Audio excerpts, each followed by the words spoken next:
नंद को माँ की याद आती है तो क्या बहू को माँ की याद नहीं आती। बस बहुत हुआ, बहुत दिन संभाला मैंने आपके बच्चों को और घर की जिम्मेदारियों को। शायद आपको याद भी नहीं होगा कि मुझे मायके गए हुए 2 साल हो गए हैं। वे तो भला हो इस फ़ोन का कि अब इसमें वीडियो कॉल होता है तो माँ का चेहरा देख लेती हूँ, पर माँ की आंखों में जो दर्द है वे भी मुझे दिख जाता है। आपको तो एहसास भी नहीं होता कि मुझे भी माँ की याद आती होगी। हाँ, आपको क्या एहसास होगा। आप अपनी माँ के साथ जो रहते हैं, हर साल छुट्टियों में आपकी बहन आ जाती है, आपका तो परिवार आपको मिल जाता है, पर मेरा क्या। इतना कहते हुए नेहा की आंखें भर आईं।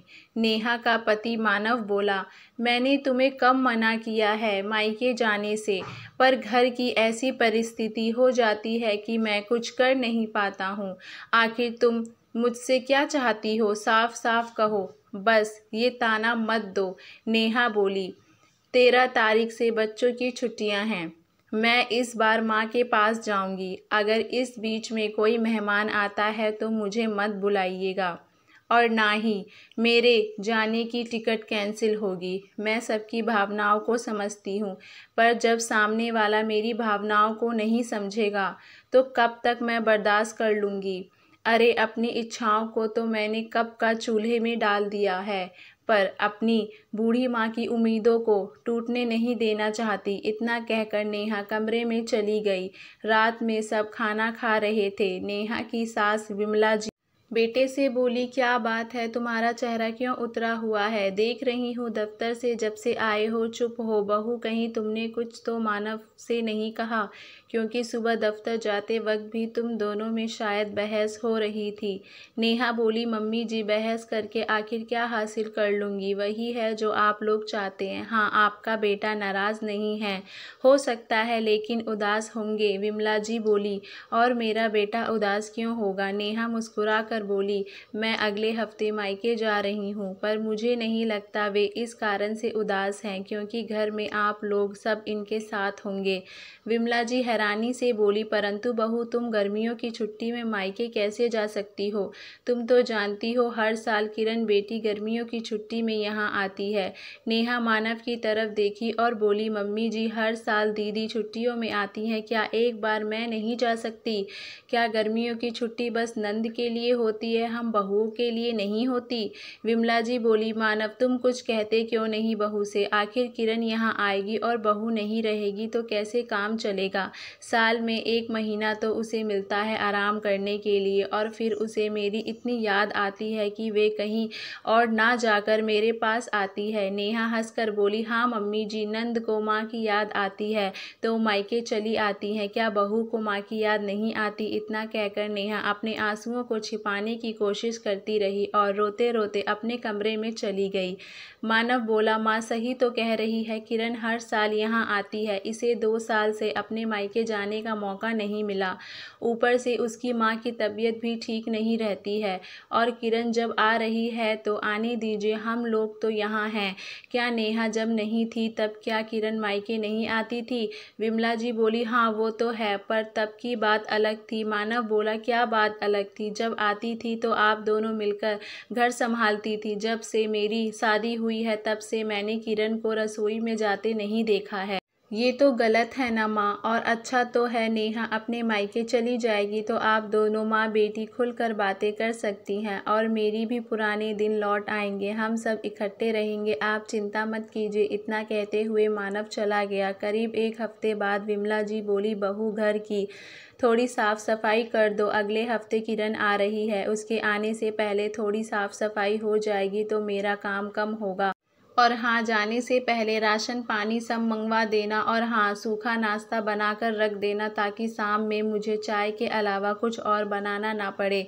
अब बेटी यहाँ आएगी और उसे मैं ये सब काम करवाऊंगी। हे भगवान, ये सब भी देखना पड़ेगा, सोचा नहीं था। नेहा मुस्कुराकर बोली, मम्मी जी, आप ही तो कहती हैं कि बेटी मायके की शोभा होती है और बेटी का पूरा अधिकार होता है, और मैं तो आप सबको वे पुराने दिन जीने का मौका दे रही हूँ जब मैं इस घर में नहीं थी तो आप लोग कैसे रहते थे? विमला जी बोली, हाँ हाँ सुन लो बहू, अपने मायके में तुम भी काम करती होंगी, पर ससुराल में अगर नंद आ जाए तो बहू को बोझ लगने लगता है। और ये कोई नई बात नहीं है। जब भी गर्मियों की छुट्टी में किरण आती है तुम कोई ना कोई बखेड़ा खड़ा कर देती हो, पर याद रखना मेरी बेटी आएगी ज़रूर। नेहा बोली, मम्मी जी काश कि आप मुझे बहू ना समझकर अपनी बेटी जैसा समझते, तब आपको पता चलता कि जिस तरह दीदी को आपकी याद आती है मुझे भी मेरी माँ की याद आती है। खैर कोई बात नहीं, जिस रोज़ आपको एहसास हो जाएगा वो दिन मेरे लिए ख़ास होगा। इतना कहकर नेहा चली गई। नेहा कामवाली के साथ मिलकर पूरे घर की साफ़ सफाई की। काम करते करते वे बहुत थक गई। कामवाली बोली, भाभी जी आपने कहा था सफाई के बाद आपको नमकीन, मठरी और मिक्सचर बहुत कुछ बनाना है। अरे इतना मेहनत जो करोगी बाजार से क्यों नहीं मंगवा लेती? तभी विमला जी आई और बोली, नहीं नहीं, क्या मैं अपनी बेटी और उसके बच्चों को बाजार की चीज़ें खाने को दूंगी अगर उसकी तबीयत खराब हो गई तो? और ये क्या बहू, काम वाली की मदद से तुम साफ सफाई कर रही हो, फिर भी थक गई हो? बताओ भला, अपने मायके जाकर क्या ही अपनी माँ को सुख दोगी? मैं तो कहती हूँ अगली बार चले जाना, इस बार यहीं रुक जाओ। नेहा बोली, मम्मी जी आप चिंता मत कीजिए, मैं ठीक हो जाऊंगी। आपको या आपकी बेटी को कोई काम नहीं करना पड़ेगा। आप मुझे जल्दी जल्दी काम ख़त्म करने दीजिए। थोड़ी देर बाद आपके पोते को लेने का समय भी हो जाएगा और मुझे खाना भी बनाना है। आप याद रखिए इस बार तो मैं मायके जाकर ही रहूँगी। इतना कहकर नेहा फटाफट अपना काम ख़त्म करने लगी। बेटी के आने से पहले विमला जी ना जाने नेहा से क्या क्या काम करवाना चाहती थी। अगले दिन विमला जी ने कहा, बहू किसी को बुलवाकर बाथरूम वगैरह भी साफ़ करवा दो, बच्चे आएंगे तो गंदगी होगी और फिर बेटी से मैं बाथरूम साफ़ करवाऊंगी तो ये तो अच्छा नहीं लगता। नेहा हंस कर बोली, क्यों मम्मी जी, जब ये घर बेटी और बहू दोनों का है तो बहू बाथरूम साफ़ कर सकती है तो बेटी क्यों नहीं?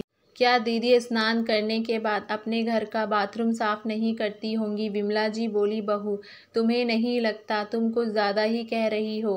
करना है तो करो वरना किसी और को बुलवा कर करवा दो। नेहा के जाते ही मानव बोला, माँ उसे 1 हफ्ते बाद अपने मायके जाना है, आप हर रोज़ उसे कुछ ना कुछ काम दे रही हैं, ऐसा ना हो कि वे वहाँ जाकर वे बीमार पड़ जाए। विमला जी बोली, किसने कहा है ऐसी छुई मुई पत्नी लाने के लिए? सर्दी गर्मी आती नहीं कि तुम्हारी पत्नी के नखरे शुरू हो जाते हैं। मानव बोला, माँ आप जानती हैं वे काम करने से कभी पीछे नहीं हटती, परंतु अगर तबीयत खराब हो जाएगी तब तो ना तो आपकी बिटिया की आओ भगत हो पाएगी और ना ही वे मायके जा पाएगी। याद रखिए उसने ठान लिया है कि वे मायके जाएगी, इसका मतलब वे जाएगी, पीछे से सब कुछ आपको ना करना पड़े, इसीलिए कह रहा हूँ। इतना कहकर वे चला गया। दूसरे दिन नेहा का बदन गर्म था तो वे लेटी हुई थी। मानव बोला, ये सब थकान की वजह से हो रहा है। नेहा बोली, और आप जानते हैं ये थकान मुझे किसने दी है? मानव बोला, अब मैं माँ को क्या समझाऊँ? 1 हफ्ते बाद तुम्हें जाना है और 2 हफ्ते बाद किरण को आना है। समझ में नहीं आता आखिर घर में चल क्या रहा है।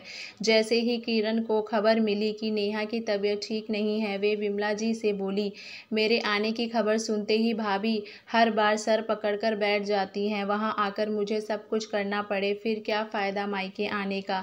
इससे अच्छा तो मैं यहीं रहूं।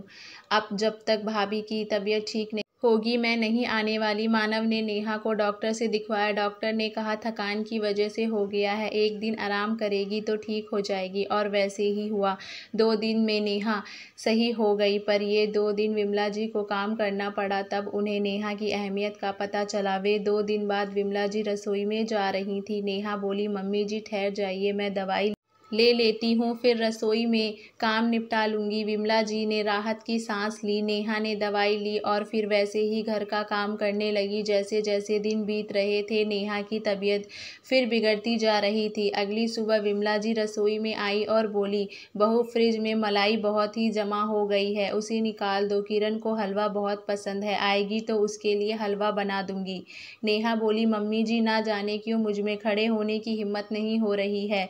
आज घी नहीं निकाल पाऊँगी। आज तो आपको चाय भी खुद बनाकर पीनी होगी। अगर मैं थोड़ी देर और यहाँ खड़ी रही तो मैं गिर जाऊँगी। इतना कहकर नेहा अपने कमरे की तरफ चली गई। विमला जी काम वाली को बोली, तेरी भाभी तो थोड़े से काम से ही थक जाती है, अब तुम ही मेरे लिए चाय बना दो। काम वाली चाय बनाकर विमला जी को दी और बोली, अम्मा जी एक बात कहूँ, भाभी की जगह अगर आपकी बेटी होती तब भी क्या आप ऐसा ही कहती? आपको पता है बिट्टू नेहा का बेटे को रखने की जिम्मेदारी भी उन्होंने अपनी एक सहेली को दी है, क्योंकि वे बस स्टॉप तक भी नहीं जा पा रही हैं। भाभी की तबीयत सच में बहुत ख़राब है। विमला जी बोली, अरे कुछ नहीं होता है, थोड़ी सी थकान है, आराम करेगी तो अपने आप ठीक हो जाएगी, तुम अपना काम करो। इतना कहकर विमला जी आराम से चाय पीते हुए अपनी बेटी से बात करने लगी। शाम में जब मानव घर आया तो नेहा को देखकर बोला, क्या बात है, आज फिर तुम थकी थकी लग रही हो। जब नेहा ने कोई जवाब नहीं दिया तो मानव ने देखा नेहा का शरीर तप रहा है।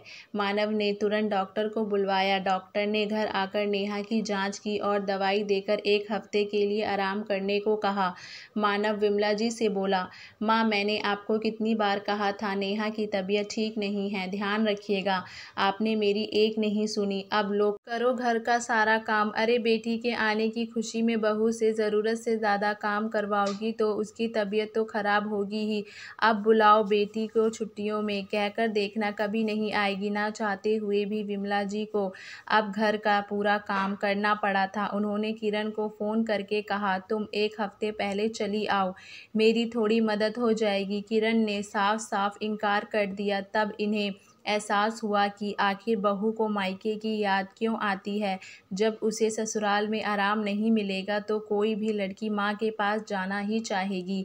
1 हफ्ते बाद नेहा भली चंगी हुई किरण का फ़ोन आया कि माँ मैंने अपना इरादा बदल लिया है, अब मैं आ रही हूँ। विमला जी ने कहा, नहीं बेटा, अब तुम गर्मियों की छुट्टी में मत आया करो।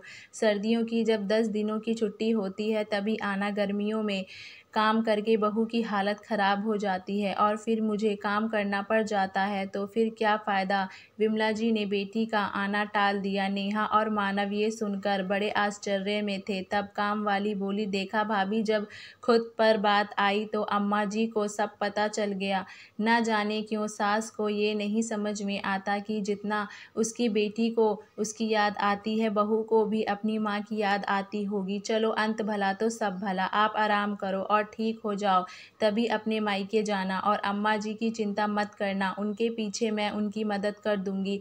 इतना कहकर वे भी चली गई। अब नेहा की तबीयत बहुत संभल चुकी थी। वे घर को और जिम्मेदारियों को बखूबी संभाल रही थी। 1 हफ्ते बाद विमला जी बोली, बहू तुम्हें मायके के लिए कब निकलना है? ये सुनकर मानव बोला, माँ अगर ये चली जाएगी तो आपको दिक्कत नहीं होगी? विमला जी बोली, जब किरण नहीं आएगी तो दिक्कत क्या होगी? ये सुनकर नेहा मुस्कुराने लगी। विमला जी बोली, ज़्यादा खुश होने की बात नहीं है। अब तुम नंद और भाभी ये तय कर लो कि गर्मियों की छुट्टियों में और सर्दी की छुट्टियों में कौन मायके जाएगा, क्योंकि मुझे परेशानी नहीं होनी चाहिए। मानव बोला, माँ तो क्या मैं नेहा को मायके भेज दूँ? विमला जी बोली, हाँ हाँ बिल्कुल, मैं तो कहती हूँ तुम इसे वहाँ छोड़ कर आओ, और मैं इतनी भी बूढ़ी नहीं हुई हूँ कि एक दिन भी घर में अकेली नहीं रह सकती। पर बहू बस 1 हफ्ते, उससे ज़्यादा नहीं। इतना सुनते ही नेहा खुश हो गई और विमला जी को गले लगाते हुए बोली, मम्मी जी मैं बता नहीं सकती कि मैं कितनी खुश हूँ। जितना याद आपको दीदी की आती है उतनी ही याद मुझे मेरी माँ की आती है। आज ये बात आप समझ गईं। 2 दिन बाद मानव नेहा को उसके मायके छोड़कर आया और फिर करीब 1 हफ्ते उसने माँ के साथ ज़्यादा से ज़्यादा वक्त बिताया और पुराने दिनों को याद किया।